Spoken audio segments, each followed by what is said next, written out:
अस्सलाम वालेकुम जी, मैं हूं फैसल अब्बास और इस वक्त मौजूद हूं इस्लामाबाद की डिस्ट्रिक्ट एंड सेशन कोर्ट में। और आज 24 जुलाई जुमेरात का रोज़ है। आज इस्लामाबाद की मकामी अदालत ने तहरीके इंसाफ के हवाले से एक बड़ा फ़ैसला सुना दिया है। महफूज शुदा फ़ैसला सुनाया गया है और इस फैसले के तनाजुर के अंदर पाकिस्तान तहरीके इंसाफ के एहतजाज करने वाले जो वर्कर्स हैं उनके खिलाफ ये बड़ा फ़ैसला है और इस फैसले के अंदर कुछ लोगों को बरी भी किया गया है। लेकिन इसमें इंतहाई तशवीशनाक खबर, तहरीके इंसाफ ने अपने वर्कर्स को मायूस करके रख दिया है। आज जो वकला टीम थी वो मुकम्मल तौर पर गायब थी और टीवी टॉक शोज़ के अंदर बैठकर तहरीके इंसाफ के वकील जो ये दावा करते हैं कि वो अपने जो एहतजाज करने वाले वर्कर्स हैं उन वर्कर्स के साथ खड़े हैं, उन वर्कर्स को मायूस नहीं कर रहे, उन वर्कर्स के केसेस की पैरवी कर रहे हैं और फिर उसके बाद उन वर्कर्स की जो फैमिलीज हैं उनका साथ दे रहे हैं। ये जितने भी दावे किए जाते हैं ये तमाम दावे आज झूठे साबित हुए, क्योंकि आज कुछ वर्कर्स की जो फैमिलीज हैं वो हमें मिली और जिस तरह से वर्कर्स को लाया गया, 1-1.5 घंटा जिस तरह से गर्मी के अंदर उस प्रिजनर वैन को खड़ा किया गया, यकीनन ये तहरीके इंसाफ की जो वकला टीम है उसके ऊपर एक बड़ा सवालिया निशान है। और वो वकला टीम जो कि जिसकी फोकल पर्सन शंताना गुलजार साहिबा बनी और फिर उसके बाद आज वर्कर्स से जो हमने गुफ्तगू की वो भी इस वीडियो के एंड के अंदर मैं लगा दूंगा कि जो वर्कर्स ने अपना इजहार किया कि किस तरह से जो तहरीक इंसाफ की क़यादत, तहरीक इंसाफ की वकला टीम है वो वकला टीम अपने वर्कर्स के साथ क्या कर रही है। बहरहाल इससे पहले हमने देखा कि कोट लखपत जेल से तहरीक इंसाफ के ख़िलाफ़ जो है वो मुतअद्दिद फ़ैसले आए 9 मई के तनाजुर के अंदर, और 9 मई के तनाजुर के अंदर आने वाले फ़ैसलों के बाद अभी तक जो है वो तहरीक इंसाफ के ख़िलाफ़ फ़ैसले आ रहे हैं। और वो आज इस्लामाबाद की मकामी अदालत में, जिसमें जज हैं जनाब मुरीद अब्बास खान की अदालत के अंदर ये केसेस थे, और फिर उसके बाद जो जज हैं सिविल जज हैं शहजाद अहमद गोंदल साहब, 2 जजेस की अदालत में 2 फैसले आज सुनाए गए हैं। मामला है 26 नवंबर के एहतजाज का, और 26 नवंबर के एहतजाज में हमने देखा कि पाकिस्तान तहरीके इंसाफ के जो कारकुनान हैं वो डी चौक पर पहुंचे और डी चौक के बाद उन बहुत सारे कारकुनान को वहीं पर जो है वो गोली मारकर कत्ल किया गया। बहुत सारे लोग इसके आई विटनेस हैं, मीडिया के नुमाइंदगान इसके आई विटनेस हैं। और फिर उसके बाद हमने देखा कि मुतअद्दिद वर्कर तहरीके इंसाफ के जो है वो 26 नवंबर के मुख्तलिफ केसेस के अंदर गिरफ्तार हुए। गिरफ्तार होने के बाद हमने देखा कि पूरी क़यादत के ऊपर पर्चे बने। उसके बाद जितने भी लोग,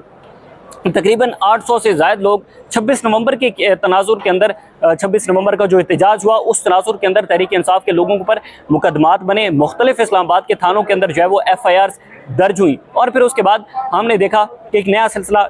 चल पड़ा गिरफ्तारियों का। अब बहुत सारे लोगों को तो वहाँ पर जो है वो गोलियां भी मारी गई, ये बहुत सारे लोग उसके आई विटनेस हैं, मीडिया के नुमाइंदगान उसके आई विटनेस हैं, बहुत सारी चीज़ें जो है वो रिपोर्ट भी हुई। अब हुआ कुछ यूँ है कि 26 नवंबर के एहतजाज के तनाजुर के अंदर पहले 2 फैसले हैं जो कि पापो एक्ट के तहत सुनाए गए हैं। पापो एक्ट बेसिकली तहरीके इंसाफ के ख़िलाफ़ लाया गया था सितंबर 2024 के अंदर, और जब ये पापो एक्ट लाया जा रहा था तो उस पापो एक्ट में मौजूदा हुकूमत को लाने का मकसद ये था कि तहरीके इंसाफ अपनी जो एहतजाजी तहरीक चलाती है या एक सड़कों पर आने का तहरीके इंसाफ का एक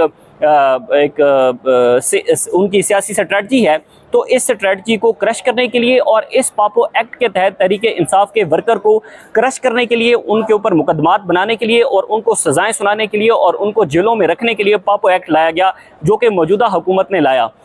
पापो एक्ट ये होता है कि इस्लामाबाद के अंदर आप इजाज़त के बगैर एहतजाज नहीं कर सकते, और अगर आप इजाज़त के बगैर एहतजाज करेंगे तो उसके ऊपर आपको कैद भी होगी और फिर उसके बाद आपको कुछ जुर्माना भी होगा। फिर हमने देखा कि जब 26 नवंबर के एहतजाज के तनाजुर के अंदर लोगों पर मुख्तलिफ मुकदमात बने तो उसमें पापो एक्ट के तहत मुकदमात बनाए गए, और पापो एक्ट की 2 अदालतें इस्लामाबाद की डिस्ट्रिक्ट एंड सेशन कोर्ट, जहाँ पर मैं मौजूद हूँ, यहाँ पर मौजूद हैं, और उन 2 अदालतों के अंदर 2 फैसले हैं। वैसे तो ये जो पापो एक्ट के तहत मुकदमात दर्ज हुए इसमें तकरीबन 80 से ज़ायद जो कारकुनान हैं वो गिरफ्तार थे। 80 से ज़ायद कारकुनान पर पापो एक्ट लगाया गया था, और इसमें तकरीबन 70 के करीब लोग हैं तहरीक इंसाफ के जो कि इश्तियारी हैं, वर्कर्स जो हैं वो इश्तियारी हैं, वो अभी तक उनको गिरफ्तार नहीं किया गया। और आज 12 जो लोग हैं उन 12 लोगों की हद तक ये फ़ैसला सुनाया गया है, और इसमें जज मुरीद अब्बास खान की अदालत और उसके बाद अहमद शहजाद गोंदल साहब, दोनों की अदालतों के अंदर 2 फैसले आए हैं। अहमद शहजाद गोंदल, सबसे पहले तो ज़ाहिर है मीडिया नुमाइंदगान जो है वो उनको इजाज़त होती है कि वो किसी भी ट्रायल के अंदर बैठकर कवरेज कर सकते हैं, लेकिन हैरान कुन तौर पर शहजाद अहमद गोंदल साहब ने फैसला सुनाने से चंद मिनट पहले मीडिया नुमाइंदगान को कमरे अदालत से बाहर निकाल दिया और उन्होंने कहा कि जितने भी मीडिया के नुमाइंदगान यहाँ पर खड़े हैं वो कमरे अदालत से बाहर चले जाएं। शहजाद अहमद गोंदल साहब ने, तो उन्होंने शहजाद अहमद गोंदल साहब के कमरा अदालत के अंदर तहरीके इंसाफ के 8 कारकुनान जो है उनको लाया गया था और फिर उसके बाद जज मुरीद अब्बास खान की अदालत के अंदर 4 कारकुनान को लाया गया था। टोटल थे 12। जज मुरीद अब्बास खान की अदालत के अंदर तहरीके इंसाफ के जो 4 वर्कर्स थे उन 4 वर्कर्स को 6-6 माह की सजाएं सुनाई गई हैं, जो कि जज मुरीद अब्बास खान ने पापो एक्ट के तहत सुनाई हैं। अब इसमें कुछ यूँ भी है कि कुछ तहरीके इंसाफ के ऐसे वर्कर्स हैं जो कि तकरीबन 2 माह से 3 माह से और 1.5 माह से सजाएं काट चुके हैं, तो उनकी वो सजाएं भी उसमें कैलकुलेट होंगी और 6 माह की टोटल सजा के बाद जो है वो उनकी ज़मानत हो सकती है। वैसे तो 1-2 रोज़ के अंदर इनकी ज़मानत जो है वो हो सकती है अगर तहरीक इंसाफ की लीगल टीम जो है वो इस तरह से इन कारकुनान को बेजारो मददगार ना छोड़े। उसके बाद जज शहजाद अहमद गोंदल साहब ने सबसे पहले तो मीडिया नुमाइंदगान को कमरा अदालत से बाहर निकाल दिया और फिर उसके बाद उन्होंने फैसला सुनाया जिसमें 8 वर्कर्स में से 1 वर्कर को बरी किया गया। वो जो वर्कर था उस वर्कर की हद तक पुलिस ने अपना बयान दिया हुआ था कि हमें जो इस वर्कर से कोई ज़्यादा सबूत नहीं मिले और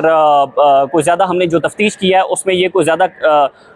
उस एहतजाज के अंदर शामिल नहीं थे। 7 वर्कर को 6-6 माह की सज़ा सुनाई गई है। 12 में से 1 वर्कर को जो है वो बरी कर दिया गया है और 11 की हद तक ये फैसला सुनाया गया है 3 मुकदमात के अंदर, जिसमें तहरीक इंसाफ के कारकुनान को 6-6 माह आज सज़ाएँ सुनाई गई हैं 26 नवंबर के केसेस के तनाजुर के अंदर। इस मौके पर मैं ये समझता हूँ कि इन फैसले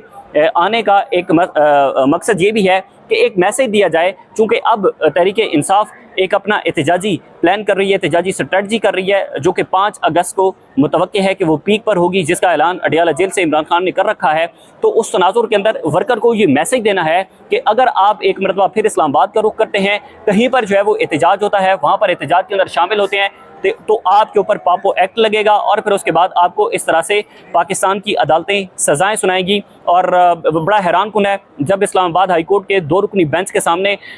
9 मई के केसेस की जो सज़ाएं सुनाई गई और फिर उसके बाद सज़ा मुअत्तली का केस लगा, तो हमने देखा कि वहाँ पर प्रोसिक्यूशन ने ये मौक़िफ़ अपनाया कि जनाब हमने इन जो वर्कर को सजाएं सुनाई गई हैं, हमने इनसे असला बरामद किया है, इनसे डंडे बरामद किए हैं, तहरीक इंसाफ के झंडे बरामद किए हैं। तो ये चीज़ें जब ज़ाहिर है हाई कोर्ट के अंदर जाती हैं या फिर उन जजेस के पास जाती हैं जो जजेस इस मौजूदा निज़ाम के बेनिफिशरी नहीं हैं, वो जजेस जो कि इस मौजूदा निज़ाम को डिफेंड नहीं करते, वो जजेस जो कि आइन कानून के साथ खड़े हैं, तो ज़ाहिर है उनके सामने टके टोकरी हैं ये फैसले। और जब भी ये किसी हाई कोर्ट के अंदर लगते हैं, बड़ी अदालत के अंदर लगते हैं, तो फिर हम देखते हैं कि प्रोसिक्यूशन डिफेंड करने के अंदर नाकाम होती है और वो इनको साबित नहीं कर पाती। लेकिन आज हैरान कुन तौर पर तहरीक इंसाफ की जो लीगल टीम है, उस लीगल टीम के हवाले से बड़े इंकशाफात हुए। तहरीक इंसाफ के जब वर्कर्स को यहाँ पर लाया गया तो उनकी कुछ ज़ाहिर फैमिलीज़ भी यहाँ पर आई हुई थी, तो फैमिली से जब हमारी मुलाकात हुई तो तहरीक इंसाफ के वर्कर्स की फैमिली ने हमें बताया कि हम बहुत ज़्यादा मुसीबत के अंदर हैं, कर्ब के अंदर हैं, क्योंकि अली अमीन गंडापुर साहब ने एक टीम तश्कील दी थी और वो टीम थी कि उन्होंने तहरीक इंसाफ के जो वर्कर्स हैं उनकी केसेस की पैरवी करनी थी, लीगल टीम थी। और उस लीगल टीम ने किसी हद तक ज़रूर तहरीक इंसाफ के वर्कर की जो केसेस की पैरवी है वो की। और आज हमने देखा कि तहरीक इंसाफ के 2 वकील यहाँ पर जो है वो मौजूद थे वर्कर के साथ। बरकी साहब हैं वो आज यहाँ पर मौजूद थे और मुर्तज़ा तूरी साहब दोनों आज यहाँ पर मौजूद थे अपने वर्कर्स के साथ और उनको जो है वो उनकी हौसला अफजाई भी कर रहे थे। लेकिन जो जुनैद अकबर साहब की टीम तश्कील दी गई थी जिसमें शानदाना गुलजार साहिबा को फोकल पर्सन जो है वो मुकर्रर किया गया था और शानदाना गुलजार ने बतौर फोकल पर्सन ये तमाम चीज़ें देखनी थी कि क्या वर्कर को सहूलियात मिल रही हैं, वर्कर के हवाले से केसेस की पैरवी हो रही है, या फिर शानदाना गुलजार यहाँ पर केसेस का जब फैसला होता है, जब उनकी पेशी होती है तो यहाँ पर आती हैं या नहीं। मैंने एक जो वर्कर है उनसे व्यूज़ भी लिए हैं, वो जब प्रिजनर वैन के अंदर मौजूद थे, वो मैं एंड पर लगा दूंगा। आपने ज़रूर देखना है कि किस तरह से वर्कर जो है वो तहरीक इंसाफ की लीगल टीम से शिकायत कर रहा है। ज़ाहिर है ये वही वर्कर हैं जो कि जब आप इमरान खान की कॉल होती है तो ये वर्कर एहतजाज के अंदर जाते हैं, मज़ामत करते हैं, 3-3 दिन शेल खाते हैं, गोलियां खाते हैं, रियासत का जबर और रियासत की फस्तायत को ये लोग बर्दाश्त करते हैं। लेकिन इस तरह से निगलेक्ट करना ये यकीनन तहरीक इंसाफ की बहुत बड़ी जो है वो नाअहली है। और फिर वर्कर्स अगर मायूस होता है तो ज़ाहिर है फिर आप किस बुनियाद पर अपने लीडर की रिहाई करवाएंगे, आपके पास कौन सी ऐसी स्ट्रेटजी है। या तो फिर आप ठीक है इस्टेब्लिशमेंट के सामने लेट जाएं मुकम्मल तौर पर और आप सर नगू कर दें, आप कह दें कि ठीक है जी इस्टेब्लिशमेंट जो बातें कर रही है हमें वो कबूल है, और उस तरीके से आप अपने लीडर को निकाल लें। लेकिन जब आप अपने लीडर को निकालने के हवाले से ये जो एहतजाजी तहरीक है, जो मज़ामत है, जब इसकी बात करते हैं तो फिर ज़ाहिर है आपको अपने वर्कर्स को डिफेंड भी करना होगा, अपने वर्कर के केसेस को परसू भी करना होगा, उनका ख्याल भी रखना होगा। हैरान कुन था, एक वकील साहब टीवी, बड़े वकील साहब हैं, मैं उनका नाम नहीं लेता, वो टीवी चैनल के ऊपर बैठ कर कह रहे थे कि जनाब 26 नवंबर और 9 मई के तनाजुर के अंदर जितने भी मुकदमात हैं, उन मुकदमात के जितने भी लोग हैं हम उनकी पैरवी करते हैं, उनके केसेस की, हम उनको सुबह तक का नाश्ता पहुंचाते हैं, हम उनको खाना पहुंचाते हैं। और यहाँ पर आज सिवाय 2 वकीलों के हमने किसी को नहीं देखा कि वो जिन वर्कर्स ने गोलियां खाई, जिन्होंने 3 दिन की मज़ामत को बर्दाश्त किया, लेकिन तहरीक इंसाफ की जो शानदाना गुलजार और जुनैद अकबर साहब की टीम थी वो मुकम्मल तौर पर यहाँ पर गायब थी। आखिर में मैंने एक वर्कर की जो व्यूज़ हैं वो भी इस वीडियो के अंदर लगाए हैं, वो ज़रूर सुनिएगा। इजाज़त दीजिए, अल्लाह हाफ़िज़। अस्सलाम वालेकुम जी, इस वक्त मैं मौजूद हूँ इस्लामाबाद की डिस्ट्रिक्ट एंड सेशन कोर्ट में, और मेरे अकब में आप देख रहे हैं कि एक प्रिजनर वैन खड़ी है। मामला कुछ यूँ है कि पाकिस्तान तहरीक इंसाफ की जो वकला टीम है वो मुकम्मल तौर पर गायब है, और वकला टीम ने जो तहरीक इंसाफ के वर्कर्स हैं उनको बेयारो मददगार छोड़ दिया है। आज मुझे मालूम हुआ है कि ये इस प्रिजनर वैन के अंदर तहरीक इंसाफ के तकरीबन 15 कारकुनान हैं जिनको 26 नवंबर के मुख्तलिफ केसेस के अंदर जो है वो गिरफ़्तार किया गया था। इन 15 कारकुनान को 26 नवंबर के एक जो थाना है उसमें रिहाई हुई, और रिहाई होने के बाद दूसरे केस में इनको गिरफ़्तार कर लिया गया। और अब इन वर्कर्स की जो फैमिलीज़ हैं वो यहाँ पर आप देख रहे होंगे, और इन फैमिलीज़ ने मुझे बताया कि वज़ीर आला खैबर पख्तूनख्वा अली अमीन गंडापुर ने जो एक टीम बनाई थी, उस टीम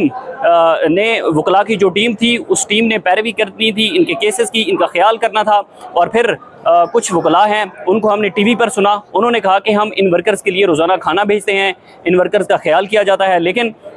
इन वर्कर्स का यहाँ पर कोई पुरसाने हाल नहीं है। वर्कर्स खुद इस वैन के अंदर बैठकर जो है वो इस बात की शिकायत कर रहे हैं कि पीटीआई के वकला की तरफ से यहाँ पर कोई नहीं आया। ये कुछ जो है वो यहाँ के मनाजिर हैं। मरीज क्या कहते हैं? हम जो है अपने जो वकील है हमारे, हम उनसे बहुत ज़्यादा मायूस हैं। जो शानदाना गुलजार है उन्होंने कहा था कि हमने टीम बनाई है, टीम बनाई, उनकी टीम किधर है? टीम नज़र नहीं आ रही।